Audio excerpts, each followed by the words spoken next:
Sederhananya, revolusi adalah perubahan yang cepat dan mendasar. Jadi perubahan yang cepat, tetapi perubahan itu ada dasarnya. Maka yang dimaksud revolusi akhlak itu adalah perubahan akhlak itu sendiri, dari akhlak yang tidak baik menjadi akhlak yang baik. Dan sebetulnya inilah makna dari hijrah. Makna hijrah secara maknawi adalah wal muhajiru man hajara ma nahallahu anhu. Orang-orang yang berhijrah itu adalah yang meninggalkan larangan Allah Subhanahu wa taala. Inilah arti dari hijrah secara maknawi, yaitu meninggalkan apa yang dilarang oleh Allah Subhanahu wa taala. Maka revolusi akhlak berawal dari akhlak yang madmumah, akhlak yang tercela, kemudian berhijrah menuju akhlakul karimah atau akhlak mahmudah, akhlak yang baik, akhlak yang mulia. Kenapa kemudian kita harus revolusi akhlak? Ini yang harus kemudian dibedah, supaya kemudian kita paham kenapa harus ada revolusi akhlak. Ternyata bahwa akhlak itu merupakan perkara yang banyak memasukkan manusia ke dalam surga. Sebagaimana yang disabdakan oleh beliau sallallahu alaihi wasallam. Ini dari Abu Hurairah yang berkata, "Su'ila Rasulullah sallallahu alaihi wasallam." Rasulullah sallallahu alaihi wasallam pernah ditanya oleh para sahabat tentang apa aktsari ma yadkhilun nasal jannah, tentang perkara apa yang banyak memasukkan manusia ke dalam surga. Rasulullah ditanya, "Ya Rasulullah, perkara apa yang banyak memasukkan manusia ke dalam surga?" Dan pastinya kita juga akan menanyakan hal itu, menanyakan hal yang sama. Perkara apa yang banyak memasukkan kita itu ke dalam surga? Karena saya yakin bahwa yang hadir di sini semua menginginkan masuk surga. Ada yang cita-citanya masuk neraka? Ya ada. Semua cita-citanya masuk surga. Lelahnya ibadah kita, payahnya kita beramal soleh, akidah yang kita pertahankan mati-matian ini tak lain dan tak bukan hanya mengharapkan ridha Allah, yang dengan itulah kita akan dimasukkan ke dalam surga. Capek kita beribadah, capek kita beramal soleh, mempertahankan akidah ini. Sedangkan banyak ujian, banyak cobaan, mungkin banyak olok-olokan, banyak celaan, bahkan Masya Allah ada yang sampai diusir, tidak boleh balik ke Indonesia, macam-macam, dipersulit untuk kembali ke Indonesia. Perjuangan itu atau pengorbanan itu melelahkan, dan itu semua kita lakukan, itu semua kita pertahankan dalam rangka mencari ridhonya Allah, untuk kemudian bisa dimasukkan ke dalam surganya. Yang ibu-ibu Masya Allah harus haredang ya. Panas sekarang pakai hijab ya. Hijabnya besar, hijabnya lebar, ada yang pakai niqab, kadang harus diolok-olok, kadang harus dicela. Di mana itu harus kemudian dilepas cadarnya dengan paksa, bahkan diusir dari kampung hanya karena memakai hijab yang lebar, yang panjang untuk menutup aurat. Itu semua dilakukan dalam rangka apa sih? Dan harga gamis itu juga gak murah ya, harga gamis, mahal harga gamis. Itu semua dilakukan dalam rangka untuk mentaati perintah Allah. Ditahannya panas itu, ditahannya olok-olokan orang, ditahannya celaan orang untuk mendapatkan ridha Allah, supaya kemudian bisa masuk surga Allah Subhanahu wa taala. Nah, artinya kita semua ini menginginkan, punya cita-cita masuk ke dalam surga. Belum lagi kemudian hadir ke majelis ilmu, bukankah juga dalam rangka supaya kita besok dimasukkan ke surganya Allah Subhanahu wa taala.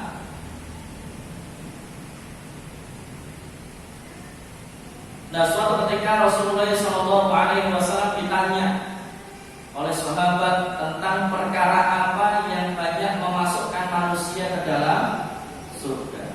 Faqala, Rasulullah SAW bersabda menjawab pertanyaan sahabat tersebut, taqwallahi wa husnul khuluq.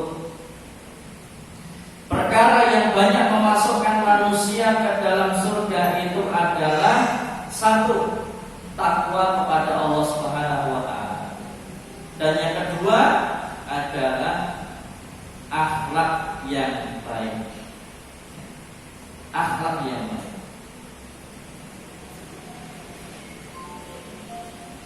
Ini yang menjadi pembahasan kita pada pagi hari. Kemudian sahabat bertanya, "Su'ila an aktsari ma yadkhilun nas an-nar?" Perkara apa yang banyak memasukkan manusia ke dalam neraka? Kalau pertanyaan yang pertama, perkara yang banyak memasukkan manusia ke dalam surga. Satu, takwa. Yang kedua, akhlak yang baik. Sekarang, perkara apa yang banyak memasukkan manusia ke dalam neraka? Dua juga jawabannya Rasulullah. Faqala, al-famu wal farju. Perkara yang kebanyakan menjerumuskan atau melemparkan manusia ke dalam neraka adalah satu, mulut. Yang kedua, kemaluan. Inilah dua lubang yang banyak memasukkan manusia ke dalam neraka. Lubang mulut dan juga lubang kemaluan.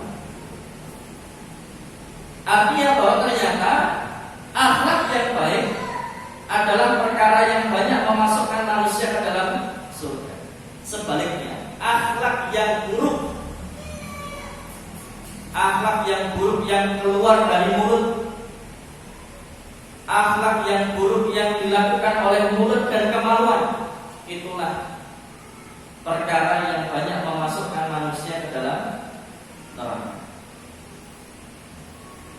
Dosa mulut dan dosa kemaluan.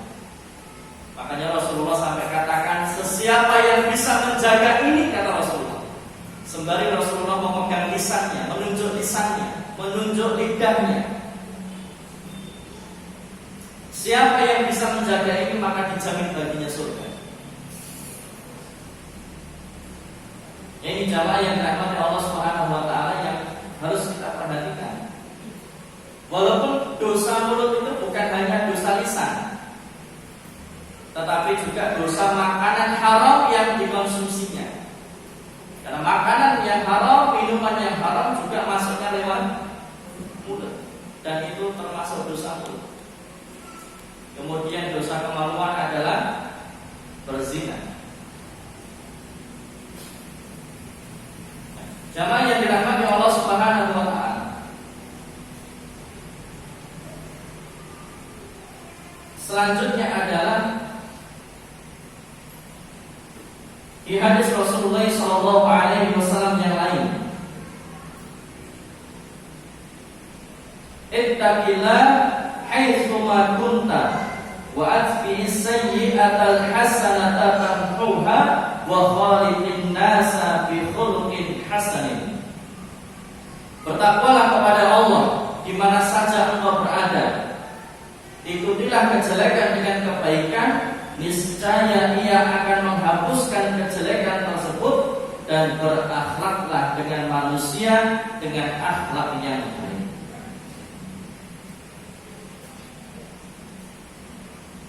Hadis ini diriwayatkan oleh At-Tirmidzi dan Ahmad. Kemudian di sabda Rasulullah SAW yang lain yang diriwayatkan oleh Abu Dawud dan Ibnu Majah, akmalul mu'min imanan ahsanuhum khuluqa. Orang mukmin yang paling sempurna imannya adalah yang paling baik akhlaknya. Artinya apa? Tidak sempurna iman seseorang sebelum dia memiliki akhlak yang baik. Walaupun ngajinya rutin, walaupun ngajinya sering, walaupun ibadahnya bagus, tetapi kalau lisannya tajam, lisannya sering menyakiti orang, maka belum sempurna imannya. Ada orang yang makin paham Islam karena sering majelis ilmu, tetapi naudzubillah, lisannya tajam. Makin banyak ilmunya, ternyata makin lisannya tajam, tidak bisa menjaga akhlaknya. Yang sehingga apa? Ilmunya banyak memang, tetapi akhlaknya buruk. Karena memang yang paling sulit itu adalah berakhlakul karim. Makin dia pintar, makin dia banyak ilmunya, ternyata lisannya makin tajam kepada orang tua. Orang tua tidak punya ilmu, akhirnya kemudian anak yang sudah punya ilmu ini tidak bisa menjaga lisannya. Akhirnya dia mengolok-olok orang tuanya. Bahkan sebagaimana yang dilakukan oleh orang-orang Khawarij. Bahkan orang-orang Khawarij itu mengkafir-kafirkan orang tuanya, padahal orang tuanya Islam. Padahal konsekuensi dari kafir itu adalah halal darahnya. Yang sehingga banyak mereka orang-orang Khawarij membunuh orang tuanya padahal Islam orang tuanya. Banyak orang yang sudah berilmu, sudah mengetahui ilmunya, dia tutup auratnya dengan baik, tetapi masih saja dia suka menghibah. Nah, ini jamaah yang dirahmati Allah Subhanahu wa taala, maka Rasulullah sudah pesankan dua perkara yang banyak memasukkan manusia ke dalam neraka, yaitu adalah mulut. Rasulullah juga sampaikan sesiapa yang bisa menjaga ini, yaitu lisan, yaitu lidah, maka dijamin baginya surga. Rasulullah juga sudah pesankan, man kana yu'minu billahi wal yawmil akhir falyaqul khairan aw liyasmut. Barang siapa yang beriman kepada Allah dan hari akhir, maka berkatalah yang baik. Kalau tidak bisa berkata baik, maka dia lebih selamat.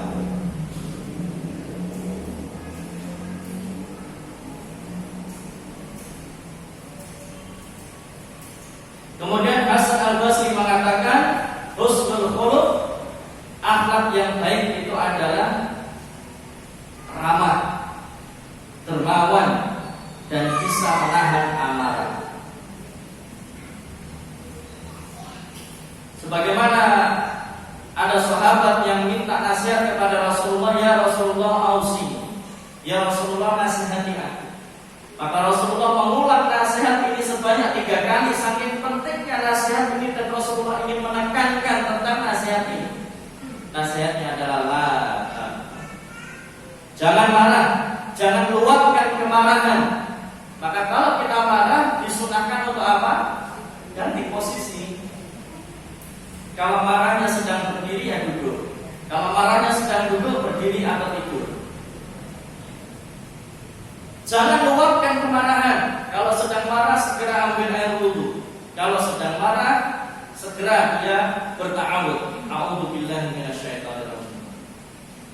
Kalau sedang marah, janganlah dia berkata-kata. Kalau dia berkata-kata sedangkan dia sedang marah, maka kata-kata yang keluar tidak bisa terkontrol nanti. Kalau sudah kata-kata ini tidak bisa terkontrol, maka yang keluar adalah kata-kata yang buruk. Maka Rasulullah sudah sampaikan, falyaqul khairan aw liyasmut.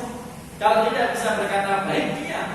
Kalau sedang marah, dikhawatirkan ketika dia berkata malah mengucapkan kata-kata yang buruk. Atau banyak yang terjadi bahwa seorang suami yang karena marah kemudian emosi tidak bisa mengendalikan lisannya, perkataannya, sehingga seringkali mengucapkan talak kepada istrinya ketika marah. Sudah nggak bisa dihitung lagi berapa kali dia ucapkan kata talak itu kepada istrinya ketika dia marah. Tahan amarahmu, jangan luapkan kemarahanmu. Begitu pula kemudian ada istri yang bekerja, kemudian sampai rumah sudah capek, berantem sama suaminya karena tidak bisa mengontrol lisannya sehingga kata-katanya merendahkan suaminya. Merasa bahwa dirinya sudah bisa nyari duit sendiri, sudah cari penghasilan sendiri, sedangkan suaminya hanya mungkin kerjanya ya penghasilannya di bawah istrinya. Begitu marah, berantem, marah, kemudian mengucapkan kata-kata yang buruk, tidak bisa menahan, tidak bisa mengontrol lisannya, yang sehingga kemudian ucapannya itu malah merendahkan suaminya. Padahal suaminya itu adalah surga dan nerakanya. Bahkan kalau suaminya marah, kalau suaminya tidak ridho, maka pun malaikat juga tidak ridho, dan malaikat mendoakan laknat kepadanya, kepada istri tadi yang tidak mendapatkan ridho suaminya, yang membuat suaminya marah dan kecewa. Maka tahan lisan, termasuk juga lisan yang berada di gadget kita, karena lisan itu tidak selamanya diucapkan oleh mulut, tapi ternyata juga lisan diucapkan oleh jari jemari kita. Dan ini semua akan dimintai pertanggungjawaban oleh Allah Subhanahu wa Ta'ala tentang tulisan-tulisan yang kita jadikan sebagai status atau story, perkataan-perkataan yang tertulis oleh jempol kita atau jari jemari kita, perkataan-perkataan yang kita share di media-media sosial kita. Itu semuanya akan dimintai pertanggungjawaban oleh Allah Subhanahu wa Ta'ala, dan itu semua akan dihisab. Itu semua sudah dicatat oleh malaikat pencatat amal buruk atau amal baik. Maka bukan hanya berkata, menulis pun juga harus dijaga. Kalau tidak bisa menulis dengan tulisan yang baik, maka diam, gak usah tulis. Nggak usah tulis, diam aja, nggak usah tulis. Daripada tulisan itu, apalagi tulisan, kalau kita ngomong seperti ini kan yang dengar berapa orang nih. Tapi kalau kita nulis di media sosial, berapa ratus atau berapa ribu orang yang baca itu. Bayangkan kalau kemudian kita menulis dengan tulisan yang buruk, kita menyebarkan berita yang bohong, kita men-share kabar-kabar yang dusta, berapa banyak dosa yang akan mengalir kepada kita karena itu dibaca oleh ratusan bahkan ribuan orang, tergantung followernya berapa. Maka berhati-hati, ya, tahan amarah. Kemudian kata Syafi'i bahwa akhlak yang baik adalah bersikap dermawan, suka memberi dan memberi kegembiraan pada orang lain.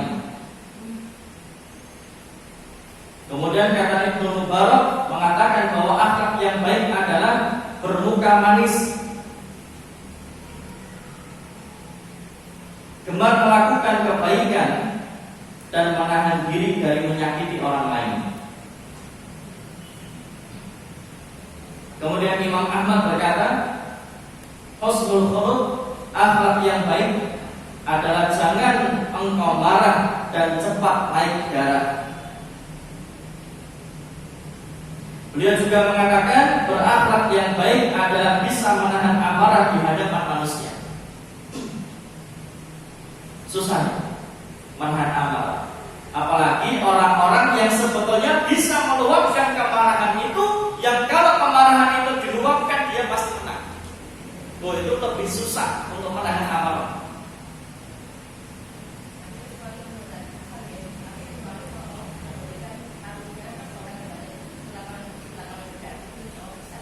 Gimana? Kalau seorang Anda sudah dikaruniai Allah bukan lapangan di lapangan dada, insya Allah bisa. Iya, bisa. Tapi intinya adalah tahan amarah, ya. Jangan meluapkan amarah.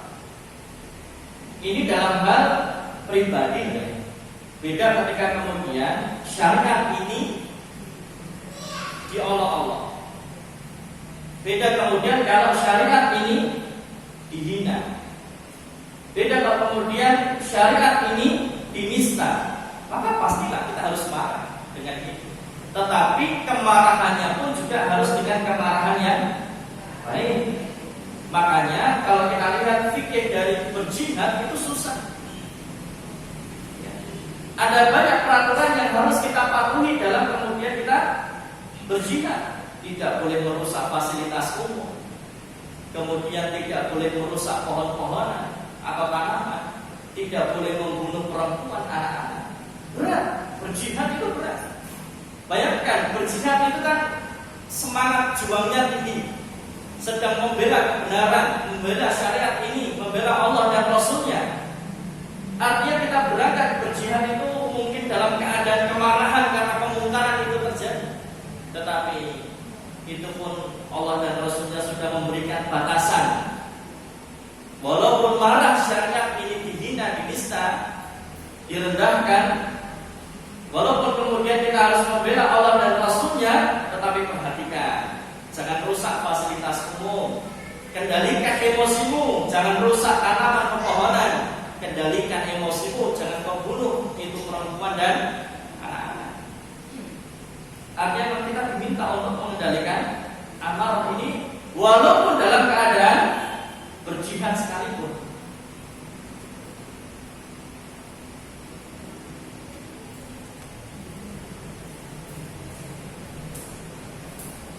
Jamaah yang dirahmati Allah Subhanahu wa taala.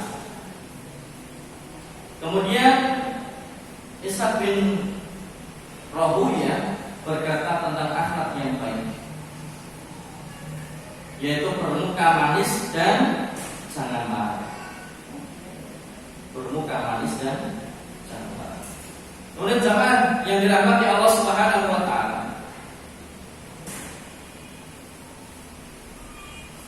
Rasulullah SAW telah menjelaskan keutamaan akhlak yang baik dalam banyak sabdanya. Di antaranya adalah ma min syai'in athqalu fil mizani min husnil khuluq.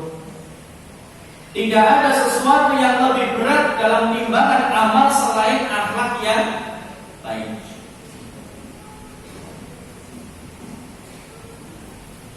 Kemudian di sabda Rasulullah SAW yang lain yang tadi diriwayatkan oleh At-Tirmidzi, yang ini diriwayatkan oleh Muslim, al-birru husnul khuluq. Kebajikan itu adalah akhlak yang baik atau budi pekerti yang baik. Kemudian di sabda Rasulullah SAW yang lain yang diriwayatkan oleh At-Tirmidzi, inna min uhabbikum ilayya wa aqrabikum minni majlisan yawmal qiyamati ahasidakum akhlaq. Sesungguhnya di antara orang yang paling aku cintai di antara kalian dan paling dekat tempat duduknya denganku pada hari kiamat, kita semua pengen ya dicintai sama Rasulullah. Dan kita semua ingin bisa duduk melihat, duduk dekat dengan Rasulullah SAW. Karena kita belum memiliki itu di dunia. Dan Rasulullah lah yang kita rindu-rindukan. Kita ingin satu surga dengan Rasulullah SAW. Sebagaimana Anas bin Malik gembira, senang ketika mendengarkan sabda Rasulullah SAW, anta ma'aman ahbabta, kamu akan bersama dengan yang kamu cintai. Maka kemudian Anas bin Malik mengatakan, kalau begitu aku mencintai Rasulullah, aku mencintai Abu Bakar, dan aku mencintai Umar bin Khattab. Saya berharap kecintaanku ini Allah kumpulkan saya bersama mereka di surga tertinggi, surga Firdaus, surga yang ditempati oleh Rasulullah SAW. Kan kita nggak pengen berada di surga tetapi nggak lihat Rasul, nggak dekat sama Rasul. Kenapa? Beda derajatnya surga dengan Rasulullah SAW. Kita menginginkan masuk surga yang bisa bertetanggaan dengan Rasul, kita bisa dekat dengan Rasulullah, kita senantiasa bisa melihat wajah beliau SAW. Dan bahkan Masya Allah di hadis tadi bukan hanya dicintai oleh Rasulullah, bahkan kita bisa duduk berdekat-dekat dengan Rasulullah. Siapa mereka?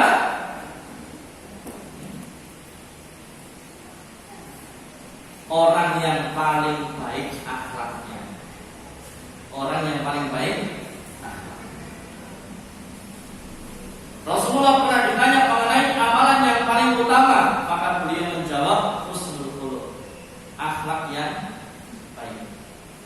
Kemudian Rasulullah SAW juga bersabda yang diriwayatkan oleh At-Tabrani,